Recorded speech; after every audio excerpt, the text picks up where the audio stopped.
students, I welcome you all to today's session. I hope all of you are doing perfect at your places. Today's topic is waste water management. Tickle your brain to answer. What suggestions would you like to give your family members to avoid clogging of sewers? Sewers jam ho jate hain. So what do you think is the perfect suggestion that you would like to give to your relatives or your family ताकि clogging ना हो? Waste water is defined as the dirty water that runs down the drains from the kitchen sinks and bathrooms. It is also called domestic sewage. घर पे kitchen में काम होता है, घर की सफाई होती है, बाथरूम से बहुत सारा वेस्ट वाटर निकलता है, या आपके ड्रेन्स से पास आउट होकर बाहर की तरफ जाता है, ये आपका डोमेस्टिक सीवेज होता है, घर का वेस्ट होता है. Waste water is produced by domestic activities such as cleaning, washing and bathing. Waste water from kitchens and bathrooms is called grey water. Waste water that is produced in toilets is called black water. अब यहाँ पर भी differentiation है. घर पे आप साफ सफाई करते हैं, नहाते हैं, कपड़े वगैरह धोते हैं, किचन में आप अलग अलग टाइप की एक्टिविटीज करते हैं. अब किचन और बाथरूम से जो आपका वेस्ट प्रोडक्ट या वेस्ट वाटर निकलता है वो आपका ग्रे वाटर होता है. And the water, waste water which comes out of the toilets, वो आपका ब्लैक वाटर होता है. Waste water is also produced by industrial activities and agricultural practices. When water runs down the hill slopes during rains, it carries with it a lot of mud and soil. This is also wastewater. In nutshell, we can say that wastewater is contaminated or polluted water formed due to the mixing of waste materials in water from different sources. The contaminated water carrying human faces, urine and other substances is called sewage. तो nutshell में यानी कि मोटा मोटा अगर देखा जाए तो वेस्ट वाटर आपकी डोमेस्टिक एक्टिविटीज से आ सकता है, इंडस्ट्रियल एक्टिविटीज से आ सकता है, एग्रीकल्चरल प्रैक्टिसेस से आ सकता है. तो ये नट शेल में इसका मतलब है कि ओवरऑल देखा जाए तो आपका वेस्ट वाटर वो होता है जो आपके पानी को कंटामिनेट, खराब कर देता है. All the contaminated water which carries human faeces, solid waste, urine and other substances which are harmful for the water is referred to as sewage. The sewer system. The sewer system is a channel of pipelines which carries out sewage from our houses. The sewage leaves our houses through drain pipes and flows to the sewer mains of the city. Network of sewers form the sewerage. अब क्या होता है? आपके sewer systems जो होते हैं pipeline के channels होते हैं, हर एक घर के बाहर से निकलता है.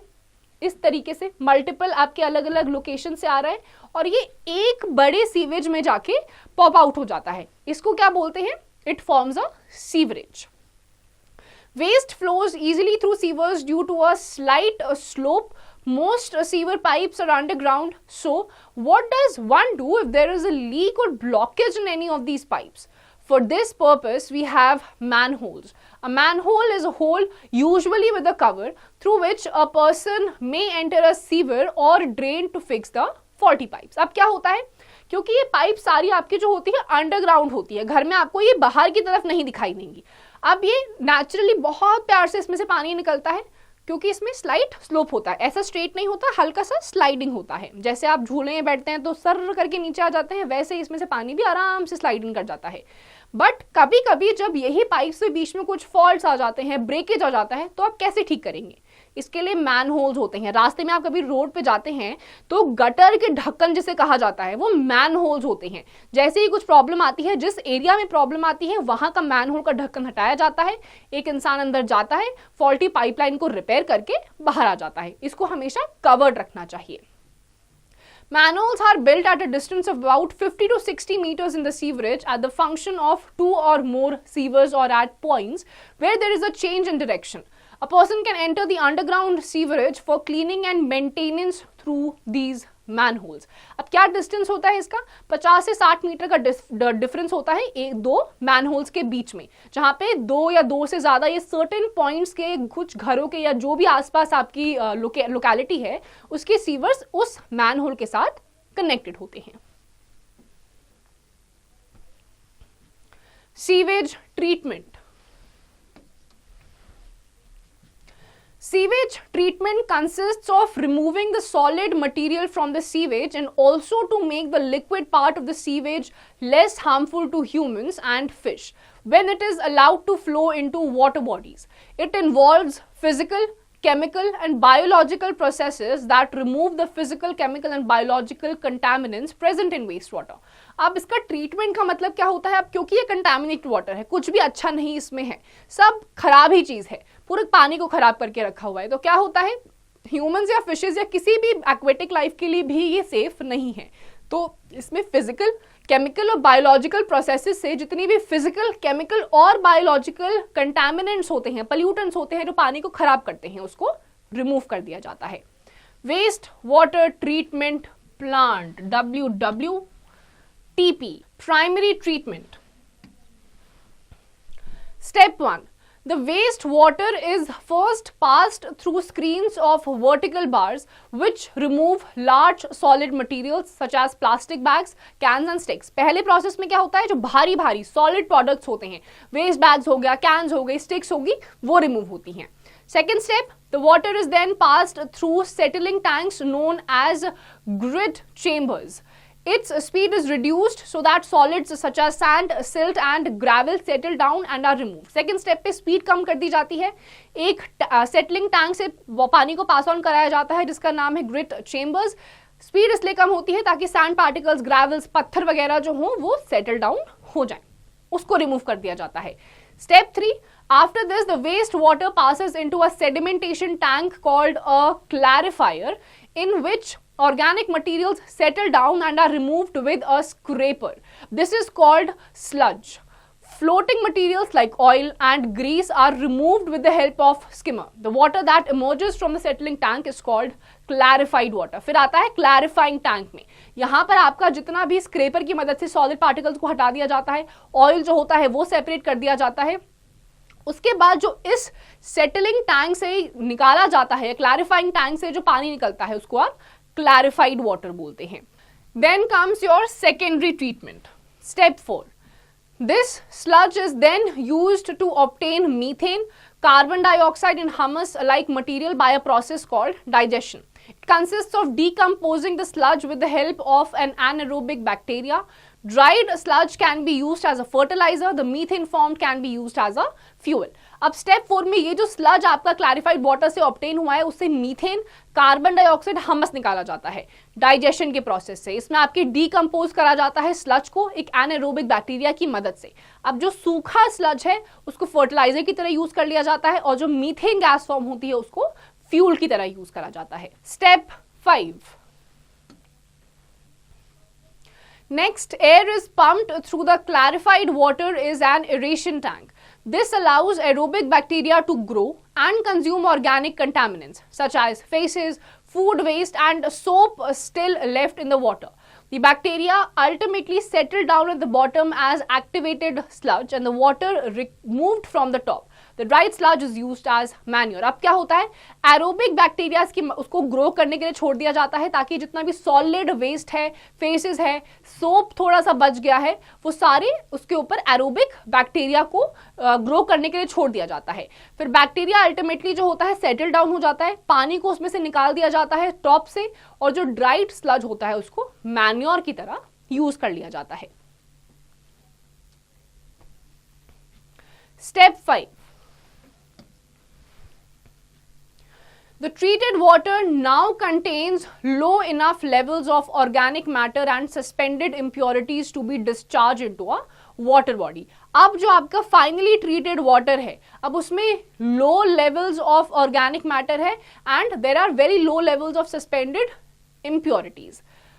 पोर्टेबल वाटर, पोर्टेबल वाटर का मतलब होता है जिसे आप पी सकते हैं या कंजम्पशन उसका हो सकता है। In many houses, clean water is not available. More than 1 billion people to the world do not get clean drinking water.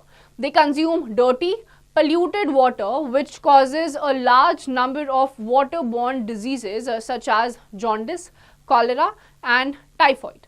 Thus, wastewater is treated to remove impurities so that clean water is available to all the people. The clean water we consume is called potable water. अब पानी हमारे आसपास बहुत है, portable water नहीं है, consume आप उसमें से आधा से ज्यादा भी नहीं कर सकते हैं। पूरे वर्ल्ड में अप्रोक्सीमेटली 1 बिलियन पीपल है जिनके घर में साफ पानी आता ही नहीं है। तो इस पानी को ट्रीट करके कंजम्पशन लायक बनाया जाता है, और इस क्लीन वाटर को जब आप कंज्यूम कर सकते हैं तो वो आपका पोर्टेबल वाटर होता है। Sanitation. Sanitation is the hygienic means of promoting health through prevention of human control with the hazards of waste. In other words, maintaining cleanliness all around us can be termed as sanitation. Our homes should be clean and should be free from germs. For maintaining sanitation in and around our homes, we should follow certain basic principles. अब sanitation से क्या होता है? आसपास hygiene रहता है, साफ सुथरा रहता है आपका एनवायरनमेंट। इसी टर्म को आप क्या बोलते हैं? सैनिटेशन। आपको अपने आसपास की जगह साफ रखनी है, कूड़ा वगैरह आसपास नहीं फेंकना है, पानी को साफ रखना है। कुछ बेसिक प्रिंसिपल्स हैं जो आपको सैनिटेशन मेंटेन करने के लिए फॉलो करने चाहिए। Don't allow water to accumulate in the kitchen और बाथरूम। बाथरूम और किचन में पानी अगर आपका इकट्ठा हो रखा है, आपको ये अक्यूमुलेट नहीं होने देना है। इसके ऊपर बहुत सारे बैक्टीरियाज, मॉस्किटोज फॉर्म हो सकते हैं जो अनहाइजीनिक होते हैं। Wash your hands before every meal. This would remove any germs which may be present on your hands. खाना खाने से पहले, बाद में तो धोना ही है, बट खाना खाने से पहले भी आपको अपना हाथ धोना चाहिए। Wash your hands after coming from the toilet. Human waste contains a lot of dangerous microorganisms. जब वॉशरूम से आप बाहर निकल रहे हैं टॉयलेट वगैरह करके, तो अपने हाथ को जरूर धोइए, क्योंकि इस वेस्ट में, ह्यूमन का जो वेस्ट होता है उसमें बहुत सारे बहुत खतरनाक माइक्रो ऑर्गेनिजम्स प्रेजेंट होते हैं। उन्हीं हाथों से फिर खाना खाएंगे, वो आपके बॉडी के अंदर चले जाएंगे, आप बीमार पड़ सकते हैं। While throwing wastewater in kitchen drains, solid waste should be segregated and should be thrown in garbage bins. Kitchen में जब काम कर रहे हैं तो every time when you are working in the kitchen, make sure कि आप जब कुछ भी टाइप का काम कर रहे हैं, वेस्ट प्रोडक्ट निकल रहा है, तो लिक्विड को सॉलिड वेस्ट से सेग्रीगेट करिए, और जो आपका सॉलिड वेस्ट है उसको हमेशा डस्टबिन में डालिए। उसी को अगर आप ड्रेन में डाल देंगे तो आपका सीवर क्लॉग हो सकता है।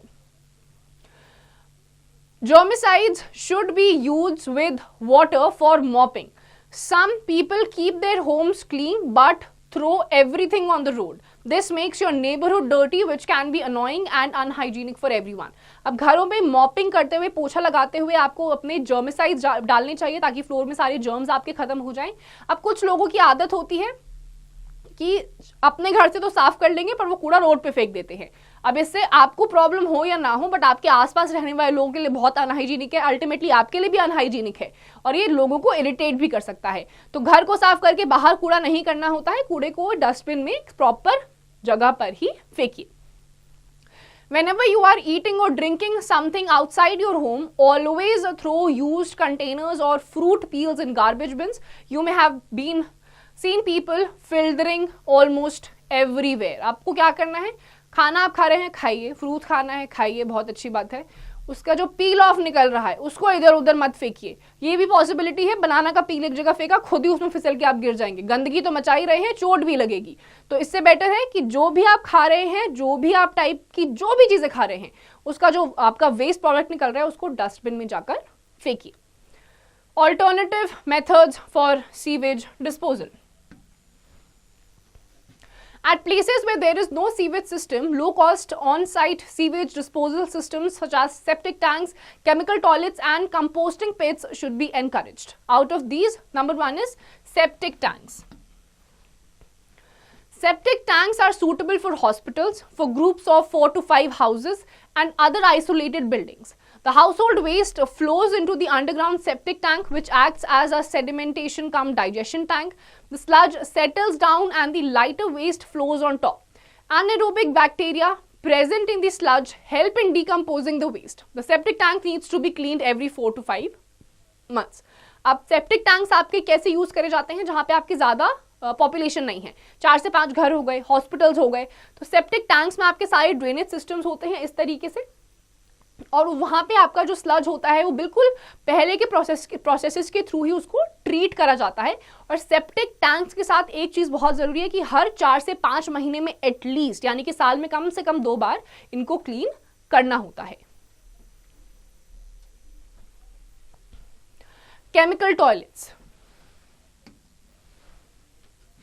Chemical toilets are built in some organizations. The excreta from the toilet seats flows directly into a biogas plant through covered drains. The biogas produced can be used as a source of energy, fuel. अब आते हैं chemical toilets. इसमें क्या होता है, ये आपके कुछ ऑर्गेनाइजेशन से बनाए जाते हैं. एक्सक्रीटा जो होता है टॉयलेट सीट्स में जो डायरेक्टली फ्लो कर जाता है बायोगैस प्लांट में, और इस बायोगैस को फिर फर्दर फ्यूल की तरह यूज करा जा सकता है. Next is vermi composting toilets. Vermicomposting toilets are a new technique being used nowadays. In these toilets, humans' excreta is converted into vermicakes by the action of redworms. Vermicakes of vermipost can be used as manure in fields. The amount of water required for processing is little. The operation is simple, safe and hygienic.